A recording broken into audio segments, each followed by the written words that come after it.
Hello, everyone. I'm Rose, and let me share my story with you.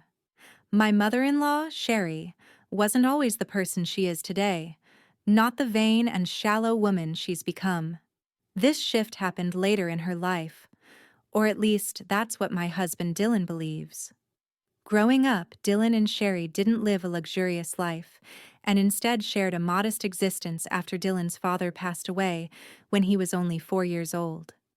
Sherry became the breadwinner, and they lived simply until Dylan landed an excellent job after college. Dylan is an extraordinary and kind man, not just because he's my husband. He earned a full scholarship to medical school and became a doctor, yet he remained humble despite his success. Sherry, however, began craving a life of luxury. Now let me explain something. I don't have a job for reasons I'll talk about later, but that doesn't mean I'm poor or dependent on others. Sadly, Sherry formed the wrong opinion of me when we first met. Whether it was my clothes or the way I carried myself, something about me repelled her. She said, "Dylan, is this the girl you've been talking about? She's so plain and ordinary. Why would you pick someone like her? Does she even have a job?" My name is Rose, and no, I don't have a job. But Sherry immediately assumed that meant I was trying to trap her son and live off his money. She labeled me a gold digger and a parasite, making cruel and baseless judgments about my character. Dylan defended me, but the argument escalated and we chose to leave.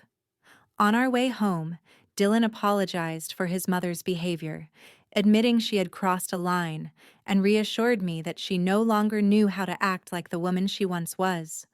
Even though her words hurt, he asked me to ignore them, but I couldn't shake the feeling that being comfortable around Sherry would be difficult, especially since she's the only parent Dylan has left. I decided to step back because we don't have much extended family and completely cutting her off isn't realistic. Dylan told me he wouldn't force us to be friends but asked if I could at least be civil, and I agreed while doubting she'd return the respect. He promised to keep her in check, saying he loved his mom but loved me too and wouldn't let her mistreat me. I was still uneasy, even after Dylan assured me he'd stand up for me. We got married 3 years after we started dating and had a court wedding due to financial limitations. Dylan was sending Sherry a large amount of money every month for emergencies, and even after we married, he continued doing so, putting strain on our finances. But I didn't stop him because I believed he had the right to help his mother. Still, Sherry became more of a problem, constantly speaking badly about me and gossiping with her friends, spreading rumors that I was a gold digger.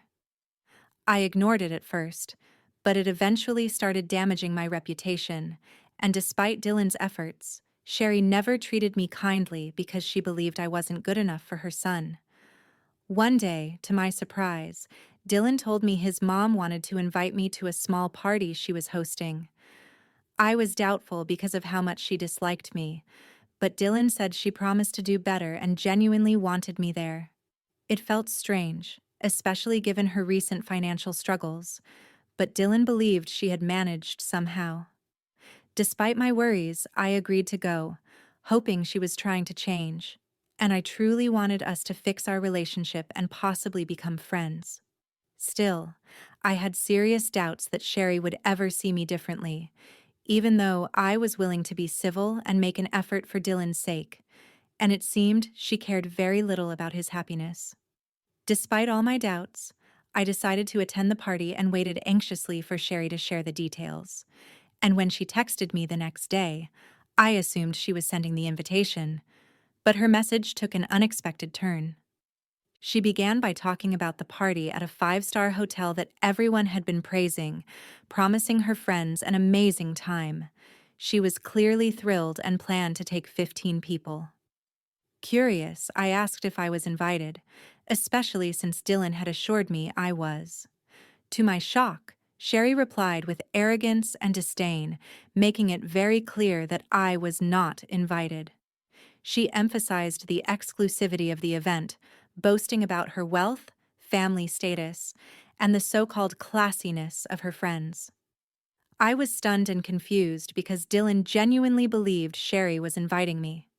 I explained my assumption, only to be met with more condescending remarks, as she claimed I wouldn't understand the complexities of planning such an event. I chose to keep my dignity, acknowledged her message, and clarified that I wouldn't attend where I wasn't welcome. Sherry repeated her stance, again highlighting her class and status, while I fought the urge to reply in anger. Hurt and disappointed, I decided not to tell Dylan and instead waited quietly for the day of the party. Completely unaware of the emotional damage she caused, Sherry later sent me photos of herself and her friends in designer outfits, proudly flaunting their status on social media. I didn't respond, choosing to focus on my work and patiently wait for what was coming next.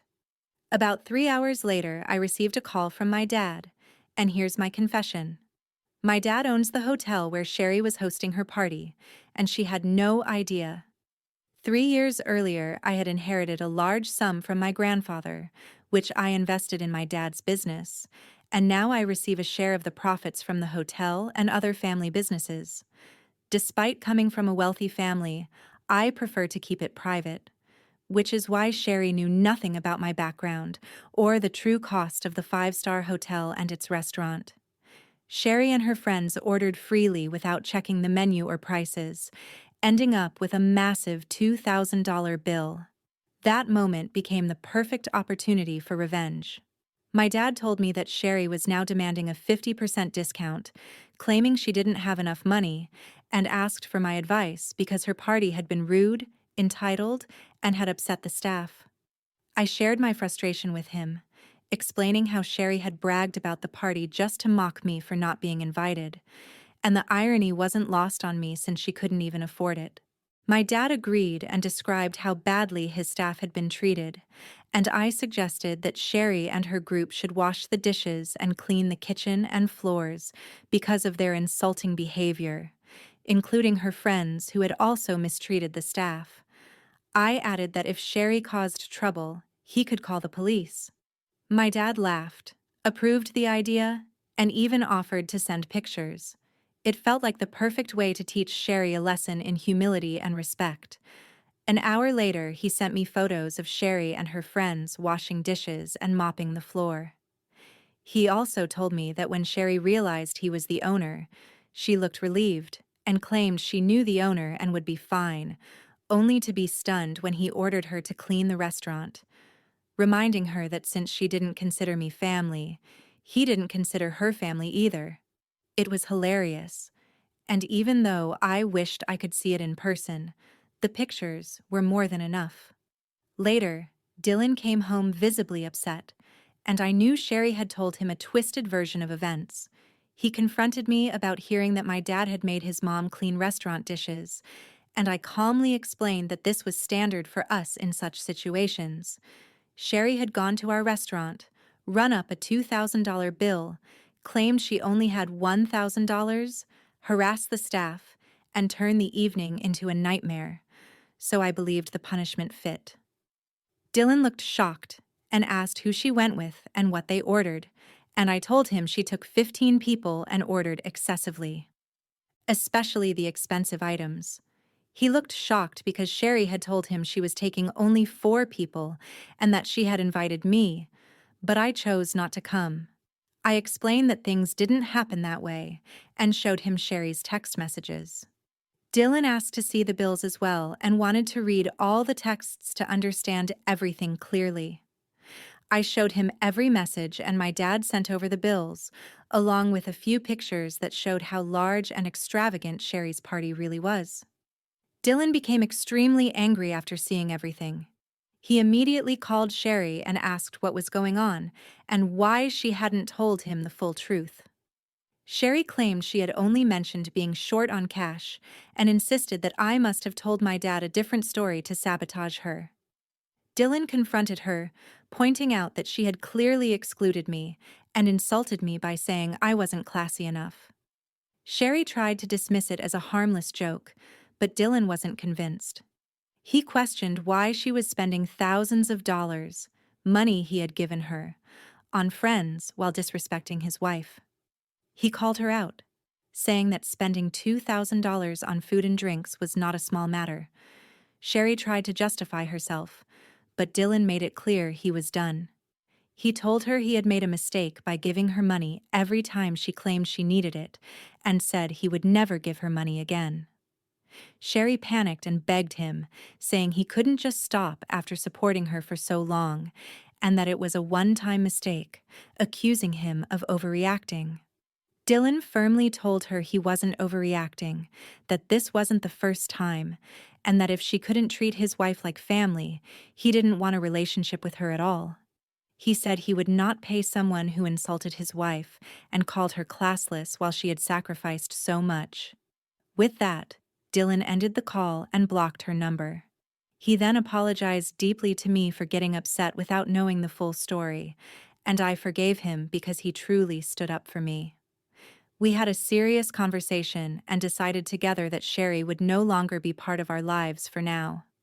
Dylan may be wealthy, but he values humility, and he found Sherry's behavior completely unacceptable, especially toward me. I agreed, knowing how unfair it had all been, and I was ready to remove her from our lives. Over the next few days, Sherry panicked as she realized her own actions might have permanently damaged her relationship with her son. She showed up at our house demanding to see Dylan, and when she was repeatedly turned away, her demands turned into desperate begging. Although Sherry did work and earn some money, it was nowhere near enough to support the luxurious lifestyle she had grown used to. Dylan completely stopped sending her money and instead invested some of his funds into my dad's business to help expand hotels and restaurants, with plans to grow into larger cities in the future. Without Dylan's support, Sherry was forced to downgrade her lifestyle, struggled to keep up with rent on her condo, and eventually moved into a small one-bedroom apartment with no money left for extras after paying bills. We know all of this because she emails us about it, still minimizing her behavior and insisting we overreacted. For now, she will remain out of our lives. Just a month ago, I found out I was pregnant, and Dylan and I are overjoyed and busy preparing for our baby. Honestly, I'm relieved my child won't be around shallow people like Sherry, and if the time ever comes, I will make sure my mother-in-law doesn't fill my child's head with nonsense. For now, please wish us luck as we prepare to become good parents to a healthy child.